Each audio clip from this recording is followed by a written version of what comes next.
short while I've been away from this YouTube channel, plenty of things have happened on the internet from quite recently to a month ago, maybe even 2 months ago, maybe 6-7 months ago, maybe even 6 years ago, like the anniversary of Corona being a pandemic. We're gonna get into it. The first thing that I want to talk to you guys about tonight is actually something that happened last night, 2 nights ago, last night, in relation to something that came out months ago. The movie, not Marty Supreme, Sinners. Sinners has divided opinion. I don't really understand why. People say it's overrated, people say it's whatever. I don't know if I've told you guys this, but all of my favorite movies of all time I have downloaded on an external hard drive to my left. As soon as Sinners was available to download on the internet, it went straight onto my external hard drive, Blu-ray 4K, baby. So in reference to what happened last night, Michael B. Jordan won Best Actor. He won, I think this is his first Oscar he's ever had for his performance in Sinners with Stack and Smoke. If you haven't seen Sinners, I'm not going to spoil anything, to be honest, but if you haven't seen Sinners, please, for the love of God, you must see Sinners. I don't know what it is, but kind of vicariously through Michael B. Jordan, I'm so proud of him. I'm so happy for him, because he's been an actor for me personally. He's one of my favorite actors, and his relationship with Ryan Coogler, the director of Sinners, is so cool, because in all of Ryan's movies, all of his most recent movies, he always calls Michael B. Jordan for some sort of role, lead role, supporting role. He always calls Michael B. Jordan. Is someone that he trusts to work with. He's someone that his vision aligns with so perfectly that he can know for a fact, I have a role for this person in my next movie, and I think that's awesome. It's kind of similar to Robert Pattinson, right, with Christopher Nolan, or am I mistaken? I'm sure Robert has a lot of roles in Christopher Nolan movies, and Christopher Nolan trusts him as well. I think it's pretty cool when directors have that relationship with certain actors and actresses. But okay, so about movies in general, when it comes to me, in 2015 I was the biggest comic book fan ever. No, you weren't a bigger fan than me. I was the biggest comic book fan. I don't know how many times, honestly, I swear, I don't know how many times I've watched the Batman v Superman second, first and third trailer, the Civil War trailer 1 and trailer 2, and the Deadpool trailers. I can't tell you, but I kid you not, if you walked into my sixth form, which was, I was 17, right, back in 2016 when all these movies came out, the best year ever, 10 years ago, the 10-year anniversary of 2016, man. It's been a decade, Jesus Christ. If you walked into J6 was basically the common room place. It had a bunch of computers, but all the sixth formers would pretty much go there to chill. You would always find Roscoe at a computer, and on that screen, it could be paused, it could be playing, it could just be on the screen. The Civil War trailer was playing. I watched those 3 trailers so many times in 2015, leading up to 2016 when they were released. Long story short, my issue with what I ended up finding with trailers is there were so many parts of Civil War. Civil War was a 10 out of 10 movie, excellent. But there were so many parts of it that I had seen so many times going into the movie, that when I watched the movie for the first time, even though it was amazing, 3-dimensional, it was insane, I was like, yo, it would have been so much better if I had seen this specific scene that I had seen a million times for the first time in the theater. The scene I was specifically referring to was when Spider-Man when Winter Soldier punched Spider-Man, and he caught his punch, and he was like, "You have a metal arm. That is awesome, dude." I don't know how many times I've seen that prior to the movie, so when it came up in the movie, I was like, "Oh, it's that scene." I just brushed it off. After the movie, it just got me thinking, like, yo, if I had saw that for the first time, I would have been going nuts in the theater, but it was kind of taken away from me. From 2016, for a decade, I have not watched trailers for movies, and that brings me into Sinners. For Sinners, I didn't watch any trailers. I didn't even know what the movie was about. It just got recommended to me. Hey, Michael B. Jordan's in this new movie. I didn't even know he was playing twins. That's how little I knew about the movie. So good. I don't even want to get into the movie itself, even the synopsis, even the plot, because I don't want to spoil anything. But if you've seen Sinners, spoiler alert. If you've seen Sinners, go into the comments, please. Type spoiler alert before you get into it. But tell me your favorite part of that movie. The soundtrack in this movie, I lied to you. I get goosebumps listening to the end of that song. Goosebumps. Music doesn't normally give me goosebumps unless it's really, really good. And I lied to you. Oh my god. Super good. So shout out to Michael B. Jordan. I hope this is the first of many, because he's genuinely a really good actor. Who else is a good actor? Timothy. Shout out to Kylie Jenner. But Timothy is, he's our boy. Dune 1 and 2 are also downloaded on my external hard drive. Marty Supreme was...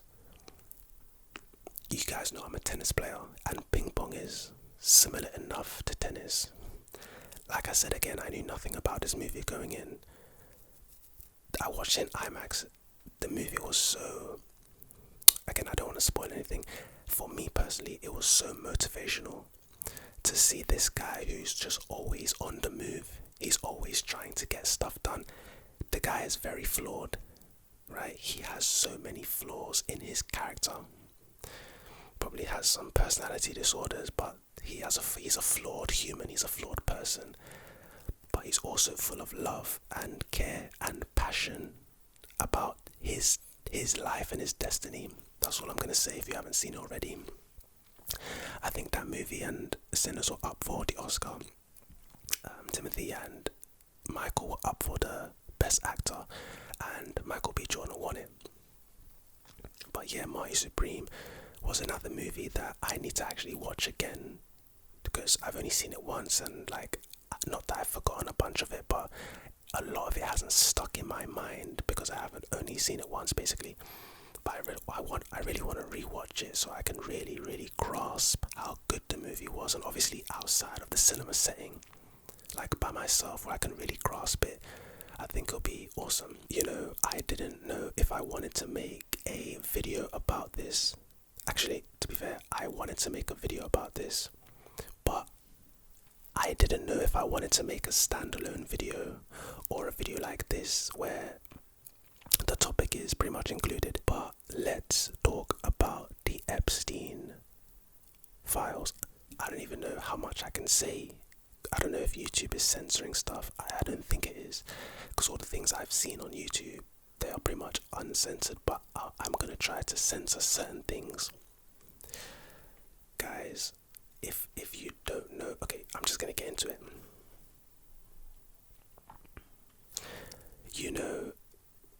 The DOJ, the FBI, they release certain information to the world. Bro, let me tell you something. The US government, this is not political, the US government will never release something that will threaten the US democracy as a whole.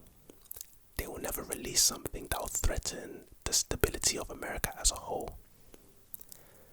The fact that they released what they released in the Epstein Files and the waves that it's shaken the world, especially America, the nation of America. Can you imagine the things that they haven't released. Just deep it with me. They will never intentionally, bro, if someone is a whistleblower, that whistleblower, before he even puts the whistle in his mouth to blow, pause, he's a goner. He ends up missing and no one even bats an eye because everyone understands what has happened to him. Whistleblowers get silenced, right? So you can only imagine, you can only think, well, obviously we would never, you can't blow up our spot, so why the hell would we ever blow up our own spot? The amount of things that are probably in that file that haven't been released specifically for a reason is probably crazy, bro. Everything that people were saying in 2020, in 2011, even prior to 2011, but 100% 2011, that was a conspiracy theory, was completely confirmed to be true with these files, even though everyone already knew this to be true anyway, regardless of if the files came out or not. P-Gate. Real. Yo, some of the things I saw in the files, to be fair, I went down this rabbit hole in 2020 when COVID was about and everyone was so bored, everyone was in their houses, a bunch of videos just started swarming the internet and we had no choice but to sit home and watch them, right? Because we couldn't do nothing else, we couldn't go outside, we couldn't do shit. So I've seen a lot of what these things that came out now are, but yo, there are some, they are humans, but there are some inhumane creatures that walk among us, bro, honestly. Some of them are even your favorites, celebrities. One of the issues with things getting political is everything political gets tribalized. So you can have a monster that's genuinely a monster, not people trying to make someone a monster because it suits a narrative. You can have someone who's genuinely a monster and the people on this person's side politically will defend him. And it's it goes against all of your human instinct, your basic instinct, but because tribalism is so powerful, you'll find yourself being no. Oh my god, it gets so flipping strange and creepy, bro. Seriously, it gets so weird. Tribalism, that's why I don't even want to make this political, because even the comments now are probably getting fucking weird, bro. Seriously. And I'm just bro, we're talking about something that everyone should be united on. But, we can't be united because I support this person and I support this person. We don't like this person and we like this person. So all of a sudden, that political nature gets fed into all aspects of life, even things that everyone should be united on. Crazy. What's crazier is people like Pam Bondi, who basically teased the Epstein Files for so long, then basically came out and said they don't exist. Then when they released, they had that hearing with her. That hearing was so painful to watch. These hearings are so, in my opinion, I've watched so many of them, they're so pointless because people that are being technically publicly interrogated, they never actually have to answer the question.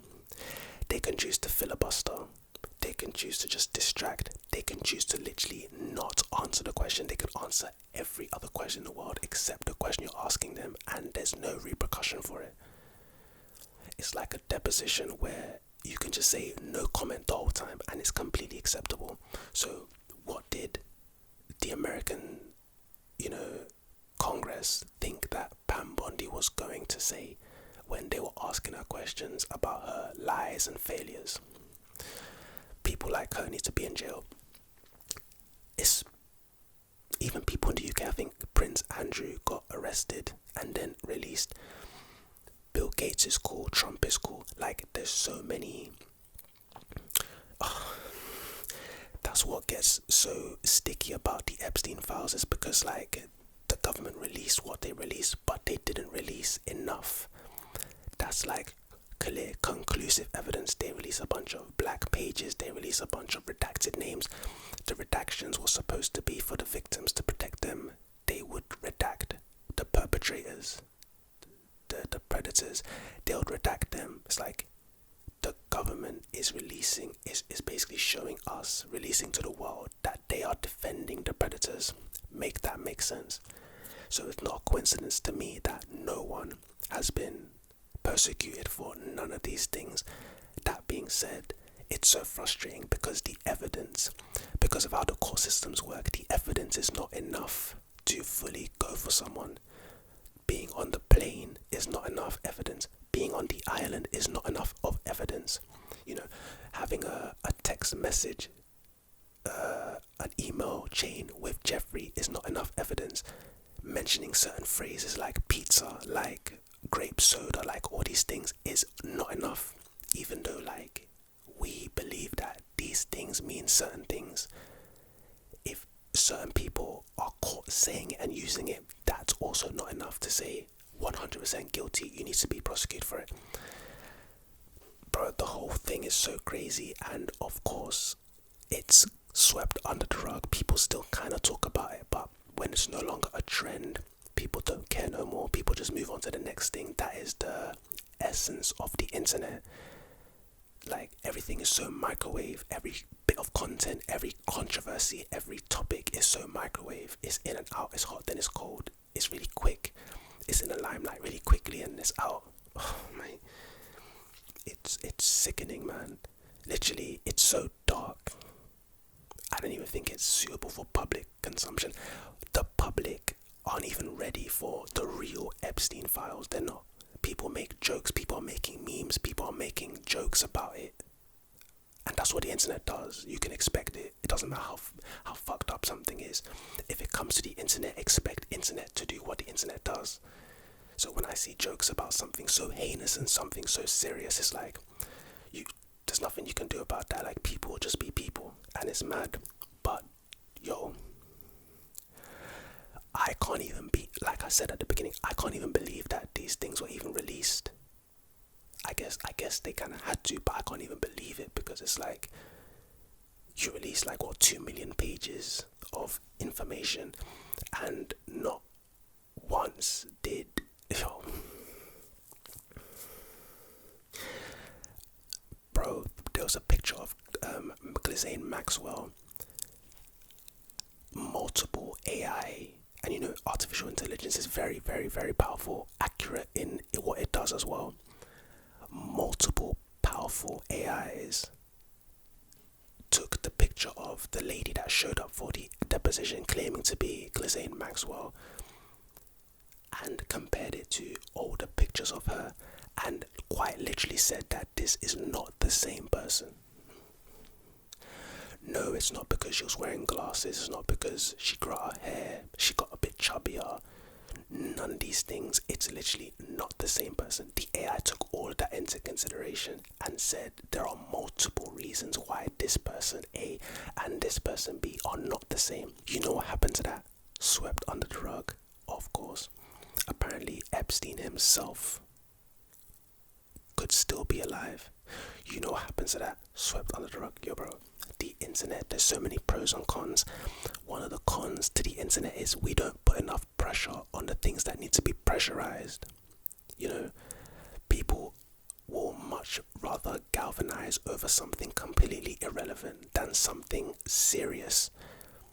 It would be all fine and dandy if people galvanize over the unserious stuff, if 100% of the time when it got serious, people always stick together and like pressured it and didn't like let go of the pressure.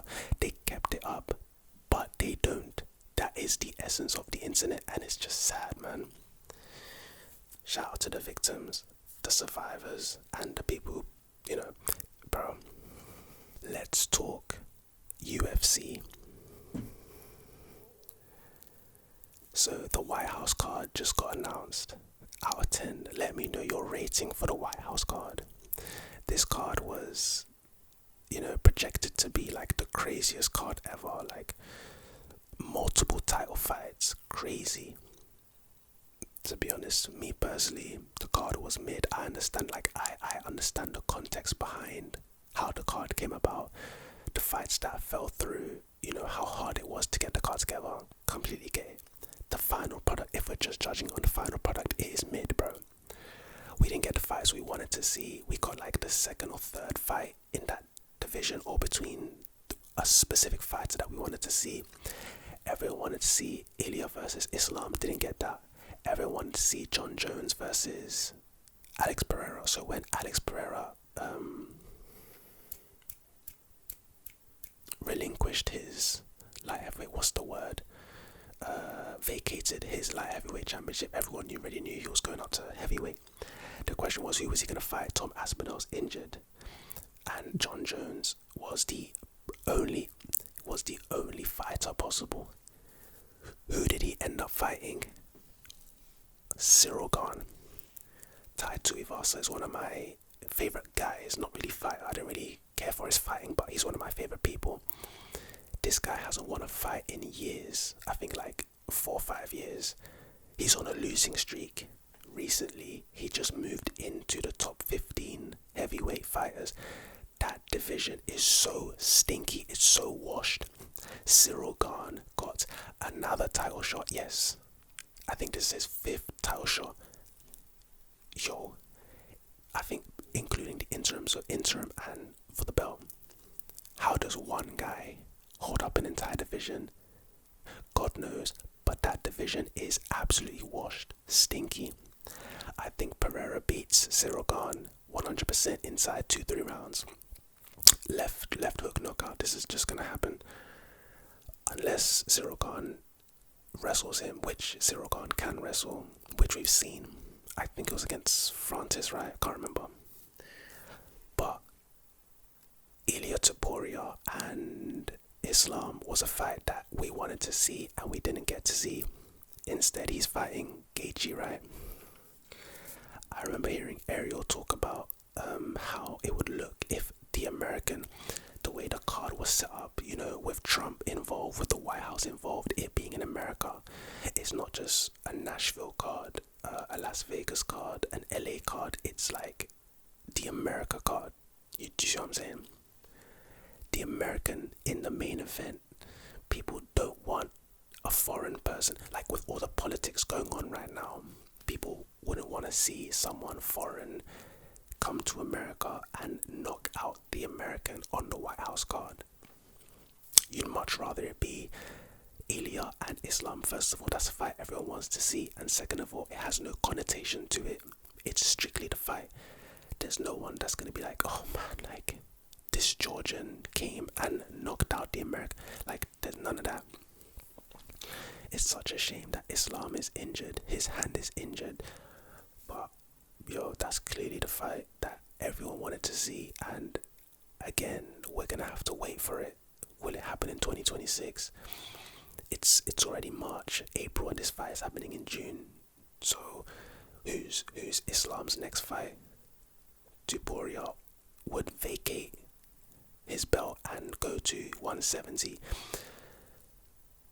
Yeah. It's just underwhelming, everyone feels like the card could have been a lot better, and it's not really for lack of trying. They probably tried to make it good, but that just fell out it's nuts. And then you have John Jones. Basically, I guess the UFC offered him around 30 million to fight Tom Aspinall, which he turned down. But then he wanted around the same offer for the fight against Pereira, and he said no, and then the fight fell through, and then Cyril Gane got the call instead. I think one of the issues with Zuffa Boxing, Dana White, signing Conor Benn. Conor Benn is a decent enough fighter. He's had 2 fights with Chris Eubank, and before that he's not really relevant in the fight business, yet he signed for $15 million, pounds, dollars. One of the biggest issues with that, especially Dana White being involved in that, not like an Eddie Hearn. It was Dana White. Dana White owning the UFC business means that Conor Benn is the new president.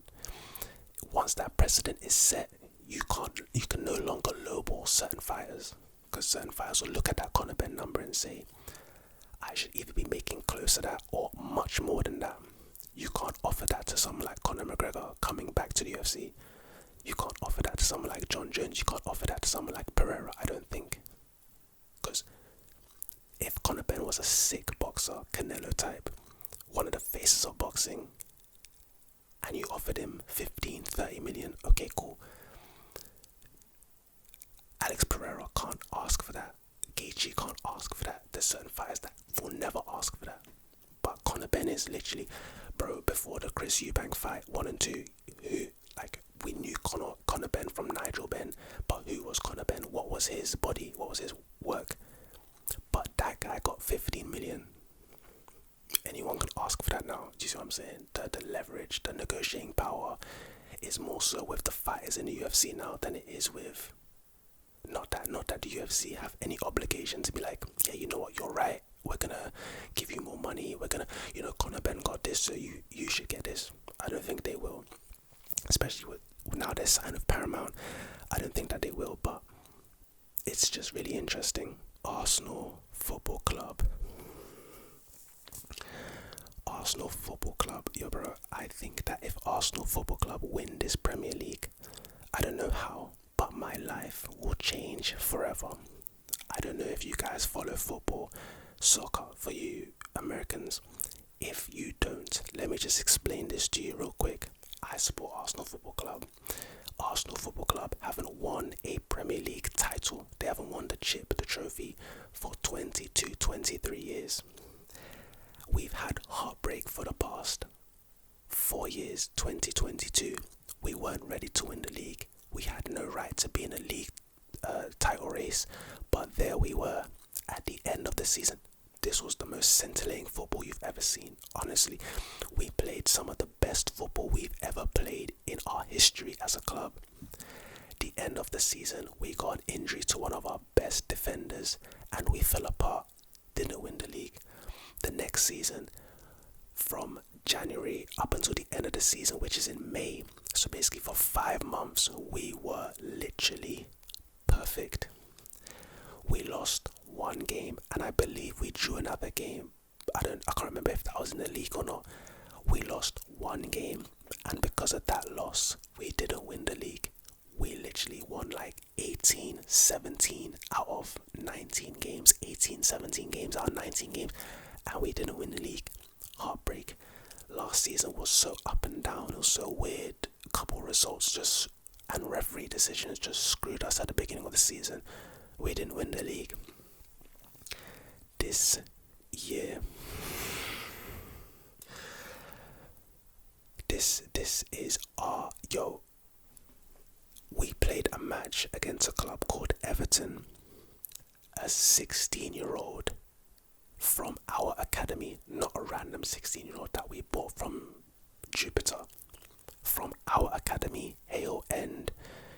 He came onto the pitch and changed the game. That game had 0-0 written all over it. Until Richard Dauman, I believe his middle name is Richard, came onto that pitch and took the game by the scruff of the neck and won us that game. Later that day, so our kickoff was at 5:30, 2.5 hours later at 8 o'clock, Manchester City played and they dropped 2 points. We took the maximum 3. They dropped 2 more points. The scorer of the goal for the team that they played, West Ham, is an ex-Arsenal player. The perfect day of football. I had goosebumps. I just felt I was levitating when Max scored his goal. The youngest Premier League goal scorer in the Premier League's history. Max Dauman for Arsenal. That game on Saturday when he came on, when he scored that goal, after I recovered my voice, I thought I was high, smoking weed. I just started to levitate and elevate until I hit my roof, and then I came down my ceiling, and then I came down back to earth, and I said, wow, what was that? I think I just think I just levitated, yes. I was so, the endorphins, I'm getting goosebumps thinking about it right now. Bro, I think this is the, this summer, just like 2020, 2016, this summer has the potential to be the best summer ever. As an Arsenal fan, if we finally get over the line, and I can't wait. I touched on this quickly near the beginning of this video. 2016 was, to a lot of people, including myself, the best year ever. It started off well and it ended well. The music that came out, the vibe, the sun hit different that year. Views by Drake came out. One of the most iconic albums for our generation. I'm not comparing it to Michael Jackson's Thriller, bro. That's a goated album, 100%. But for our generation, that was one of the goated albums, and it came out that summer. Civil War came out. Batman v Superman, Deadpool, X-Men Apocalypse came out. This was the summer right before I went into uni. Oh my gosh. It was so good. Pokemon Go, that was Pokemon Go summer. For all of that to happen, to have happened 10 years ago. 10 years, like, I'm Unk. I am Unk. I feel like an uncle. I am technically an uncle, actually. I have a little nephew who just turned 2 years old. Shout out to my boy. I am Unk. I feel like Unk. But I love being Unk. I enjoyed my childhood. I enjoyed my 20s. I'm still in my 20s, but I enjoyed my 20s. And moving on to the next phase, which is the Unk phase. I'm not like one of those people that are like, oh man, like, it sucks. I like that. I appreciate it. I'm looking forward to it. I'm relishing the thought of it. Shout out to all my unks out there. If you're like me and you're unk, touch me. Bow to all the unks. Don't be afraid to be an unk, man. Being an unk is a blessing. We got to unk age. We're still young and in terms of my athletic prowess, can you see this? In terms of my athletic prowess, I feel better than I felt when I was 17 years old, hooping, playing basketball. I feel better now. I'm in my physical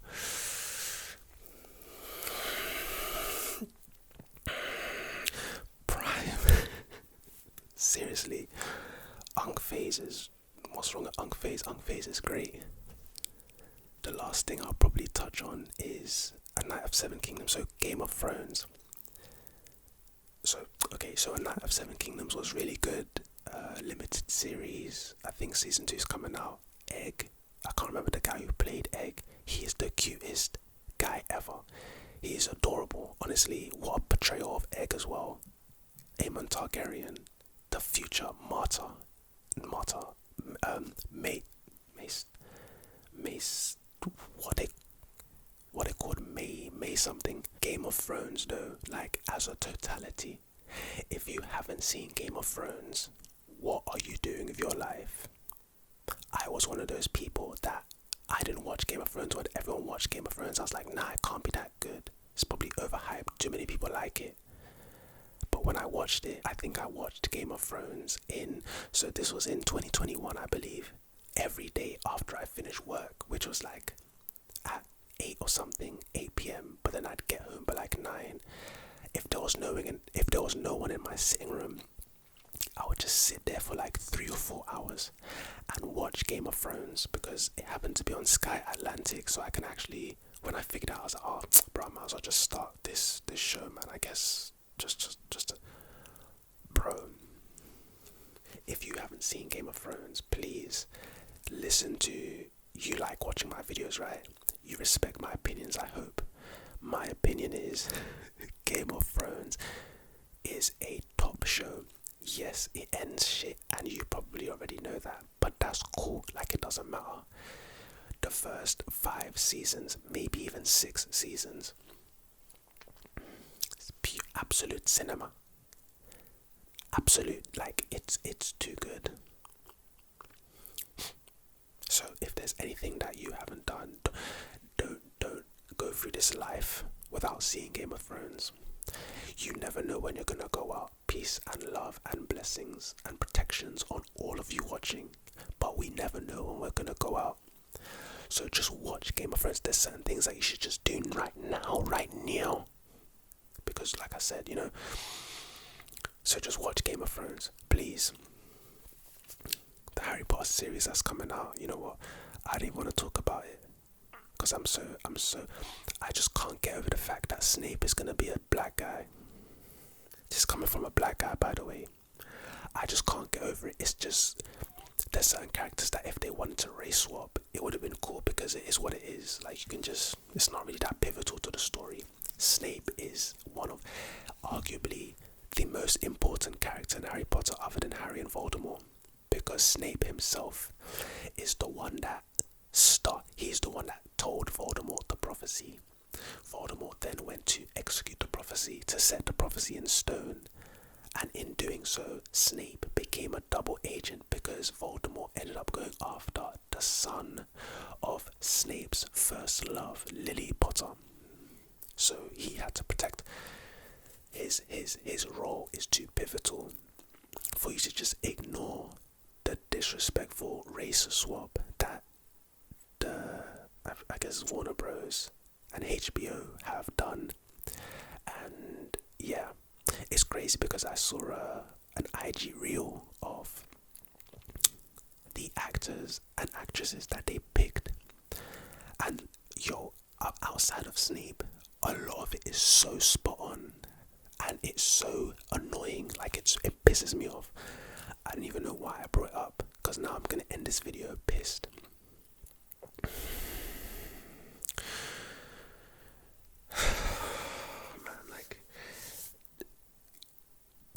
All we can do here is hope that